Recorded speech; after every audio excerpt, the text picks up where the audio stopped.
నమస్తే అండి. నేను డాక్టర్ స్ఫూర్తి Ramaneni, consultant at Akkineni women's hospital. ఇవాళ మనం వైటమిన్ బి12 గురించి తెలుసుకుందాము. సో, ఈ వైటమిన్ బి12 అంటే ఏంటి? సో, ఇది చాలామంది అడుగుతా ఉంటారు. బి12 మాకు డెఫిషియన్సీ వచ్చింది. సో, బి12 ఏ ఆహార పదార్థాల్లో ఉంటుంది? సో, బి12 మనకి లెవెల్ బావుండాలంటే ఏం చేయాలి? ఇది చాలా కామన్‌గా అడిగే టాపిక్ అనమాట. సో, ఈ వైటమిన్ బి12 అంటే ఏంటి? అదొక బి సంబంధించిన వైటమిన్ అనమాట.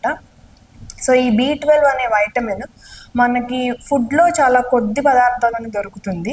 సో, మన బాడీలో ఉండే ఇంటెస్టైన్ అంటే పేగుల్లో ఇంట్రిన్సిక్ ఫ్యాక్టర్ ద్వారా ఇది అబ్జార్బ్ అవుతుందనమాట.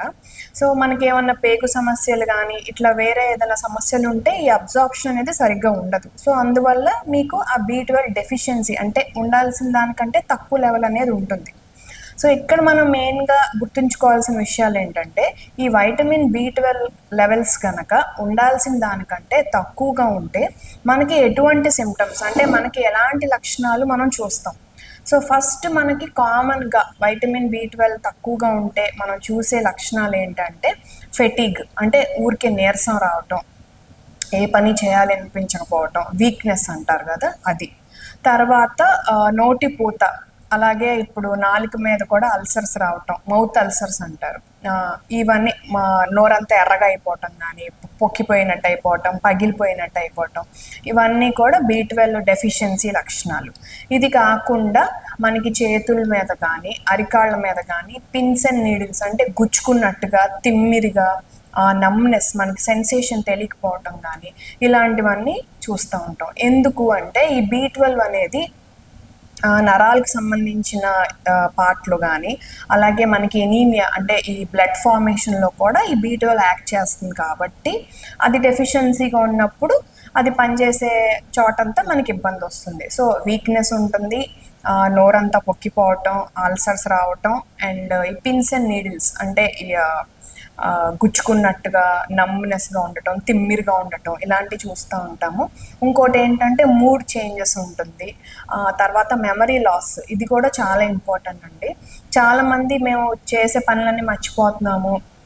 ఇప్పుడు పెట్టిన వస్తువే ఇక్కడ మర్చిపోతున్నాము. ఇవన్నీ చెప్తా ఉంటారు. ఇవన్నీ కూడా బి12 డెఫిషియన్సీ వల్లే. అలాగే మన స్కిన్ కలర్ కూడా పేల్‌గా అయిపోవటం, ఇలాంటివన్నీ చూస్తూ ఉంటాం అనమాట. ఇదే కాకుండా కొంచెం బాడీ టెంపరేచర్ కూడా ఎక్కువగా ఉంటుంది ఈ బి12 డెఫిషియన్సీలో. సో, ఫీవర్ వచ్చినట్టుగా అనిపిస్తుంది. సో, ఇలాంటి లక్షణాలన్నీ మనం బి12 డెఫిషియన్సీలో చూస్తాము. ఓకే. ఇప్పుడు మీకు ఈ లక్షణాల్లో అన్నీ ఉండాల్సిన పని లేదు. ఒకటి కంటే ఎక్కువైనా ఉండొచ్చు లేదా అన్నీ ఉండొచ్చు. సో, ఇలాంటి లక్షణాలు మీరు చూసిన తర్వాత మీరు ఎలాంటి ట్రీట్మెంట్ తీసుకోవాలి? ఈ బి12 అనేది మనకి బాడీలో ఇందాక అనుకున్నట్టుగా ఈ ఇంటెస్టైన్‌లోంచి అబ్జార్ప్షన్ ఉంటుంది.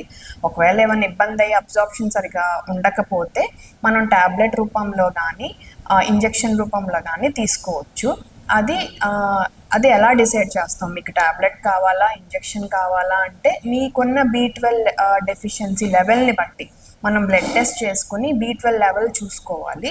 అది 200 నుంచి 400 మైక్రోగ్రామ్స్ వరకు మినిమమ్ ఉండాలి. మరి అంతకంటే బాగా తక్కువగా ఉంటే గనక ఇమ్మీడియట్‌గా రిజల్ట్ రావాలన్నా, లేదా మనకి సింప్టమ్స్ ఎక్కువగా ఉన్నా కూడా ఫస్ట్ ఇంజెక్షన్ చెప్తామనమాట. ఆ ఇంజెక్షన్ అనేది మనకి ఐఎం అంటే మస్క్యులర్‌గానే చేస్తారు, తొంటికి చేస్తారు. అది వీక్లీ వన్స్ ఒక 4 వీక్స్ తీసుకుని, తర్వాత మంత్లీ వన్స్ ఒక 1 ఇయర్ పాటు కంటిన్యూ చేసి, మళ్ళీ రిపీట్ చేసుకుని బి12 లెవెల్ ఎంత ఇంప్రూవ్ అయిందో చూసుకోవాలి. దాన్ని బట్టి అవసరమైతే ప్రతి నెల చేసుకుంటా ఉండాలి మీ లెవెల్ ఇంప్రూవ్ అయ్యే వరకు. ఒకవేళ మరీ అంత డెఫిషియన్సీ లేదు, పర్వాలేదు అనిపిస్తే గనక ఓరల్ టాబ్లెట్ అనేది వేసుకోవాలి.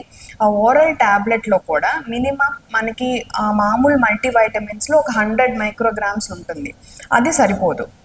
మీకు డెఫిషియన్సీ ఉంటే గనక 1500 మైక్రోగ్రామ్స్ అనేది మీ టాబ్లెట్‌లో ఉండేలాగా చూసుకోవాలి.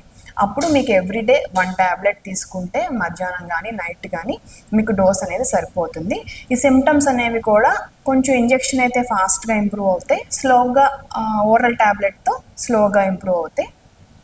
కానీ ఒక 3-4 మంత్స్‌లో మీకు కంప్లీట్ ఇంప్రూవ్‌మెంట్ అనేది ఉంటుంది. తర్వాత ఇంకొక ఇంపార్టెంట్ విషయం ఏంటంటే బి12 డెఫిషియన్సీ ఉన్న వాళ్ళకి కంపల్సరీగా ఫోలిక్ యాసిడ్ డెఫిషియన్సీ కూడా ఉండే అవకాశాలు ఉంటాయి. సో హిమోగ్లోబిన్ మనకి తగ్గింది, ఎనీమియా అంటాం కదా, అది తగ్గినప్పుడు ఒక్క ఐరన్ లెవెల్, ఐరన్ ట్యాబ్లెటే కాకుండా మనకి B12 ఫోలేట్ కూడా దానికి యాడ్ అవుతాయి అన్నమాట. అది ఇంకొక రకమైన ఎనీమియా.